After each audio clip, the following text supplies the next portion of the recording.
Let me talk about two things briefly. First is the shortfall. As you might imagine, the home of the F/A-18 in St. Louis, I know what that tactical aircraft means to our services now. I know that as you talked about more and cheaper, Secretary Carter, there is a shortfall.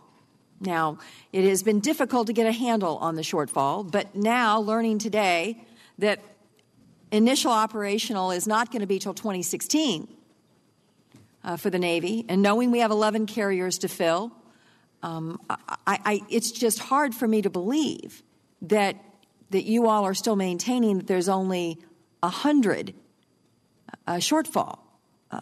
And do you have a number that you all are comfortable with on the shortfall? With respect to the F/A-18 and JSF issue, we've done a lot of analysis on that question. Let me ask Ms. Fox if she would to address that. You know I'm headed towards the ultimate question here. Multi-year will save money. We have a big enough shortfall. I know you all have asked for an extension.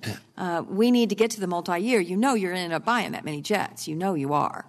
I mean, this thing's gotten moved, and I'm just hopeful that that it would be great if I could go to lunch today with you all saying, yes, we think multi-year is the right way to go. Why don't you speak to, and then I'm happy to speak to the multi-year issue. Yes, ma'am. We are concerned about the strike fighter shortfall for all the services as a result of the restructuring. Or in the process of doing an analysis there. The number you quote of 100 is an old number. It doesn't reflect the restructuring. We're looking at that right now. Again, I apologize, but I don't have a final analysis for you. Back to the overall costs.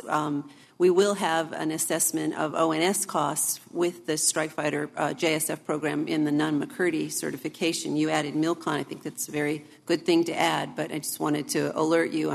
These are challenging things to estimate this early in the program, but we owe everyone an ONS estimate for sure, and we owe everyone an estimate working with the services on the implications of the restructuring on their strike fighter inventory. Well, since we don't know, we know it's not 100 now, but we don't have a number. Secretary Carter, multi-year? If I may address the question of multi-year procurement for the F/A-18 arises anew and appropriately because we have made the decisions in the program review, as you know, to procure more F/A-18 EF versions and also the G Growler electronic attack version in order to recapitalize the expeditionary electronic attack fleet now represented by the Prowlers.